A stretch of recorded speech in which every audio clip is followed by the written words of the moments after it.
Hi, I'm Josh Curving, and welcome to another Death Battle prediction video. But first, Shredder versus Silver Samurai. For a fight that I wasn't particularly hyped going into, that one was actually fairly impressive. And even though they did, I think, lowball both characters pretty hard, the logic flowed together decently well. I mean, ultimately, I do think that any form of scaling that you give Silver Samurai is going to be more than enough to overcome the feat that they gave Shredder. I'm ultimately not invested enough to the point where I'm actually upset about the outcome. But the reason why I'm also not upset is because the animation was actually stellar.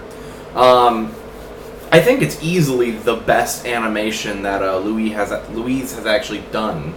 The hits felt really impactful. There were actually extremely few hits, is one of the things that I also noticed. Is besides a few kicks, very few blade impacts actually landed, which you typically don't see. Normally, when it comes to a lot of sprite animations, the characters kind of just slash the person and it hits like a club.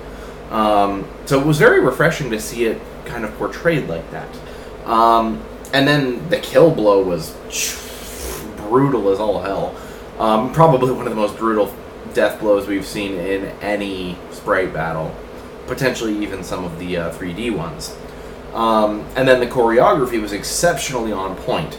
In particular, the moment where they were both using teleportation several times, back behind each other, and it was almost going too fast to really follow. Moments like that are the kinds of things that I get really hyped for when it comes to the fight choreography in these animations.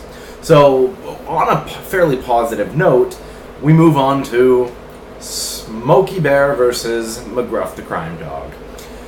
We knew this fight was going to happen eventually. It was just a matter of when. And because I was fairly ready for it whenever, it just comes across to me as, hey, time for that one. Well, they must have found things. They must have some feats in mind. But there's so little for both of these characters that it's actually really hard to find much. Ultimately, I think Smoky has more media to use. There were several cartoons with him where he does a lot more stuff and has more of a tendency to fight.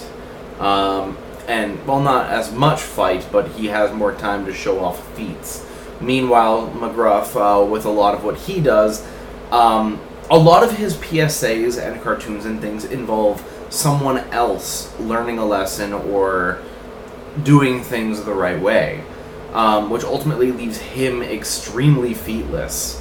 A lot of the logic that I've seen most people bouncing around with is that if McGruff has a pistol, which there's a good chance he would because he is a police-trained dog, then he would win.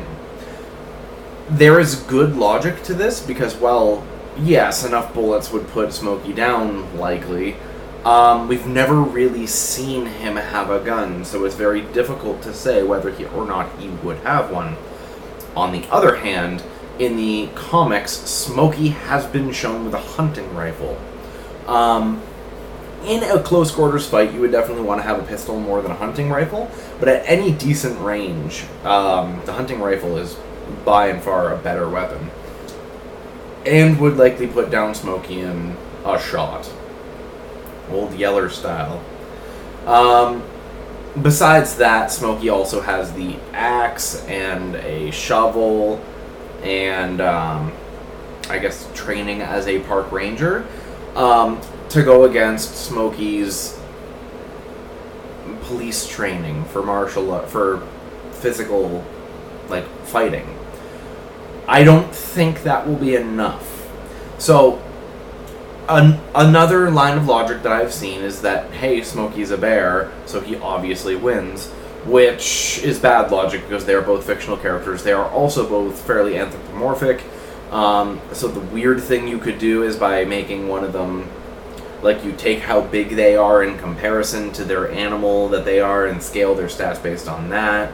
So Smoky, I don't think, is quite as big as an actual bear. but he's pretty close. And then McGruff is significantly bigger than a Bloodhound. So you could potentially scale from that, but I don't think that those are very sound logic, largely because in real life, when something is bigger, it is not necessarily stronger. It also tends to get slower. You don't just multiply stats. So this is kind of a weird one because we don't really have a whole lot to go off of, but I'm going to put my money on Smoky for the most part. But again, I am totally open to the possibility of being wrong on this one, because both of these characters have like decades of publication history that I couldn't look through very much of it. Like, I've watched a couple of the PSAs, I've watched a little bit of the cartoon stuff. I know Smoky Bear has like this feat where he like runs across a cliff really quickly and then like stabs into a cliff with a log or something, and then lightning strikes it and it clears up a storm. There was some fucked up shit in those books and like the cartoons and shit. So honestly, I don't know. I'm gonna go with Smoky Bear because he has more weapons that I've seen, a size advantage, and his media tended to have more outlandish feats. So I'm open to being proven wrong, but we shall see. I'm also very excited for this being the first animated death battle in this style, where it's not sprites, not models, it's just full-on hand-drawn animation by the same people who made, I think, Looking for Groot.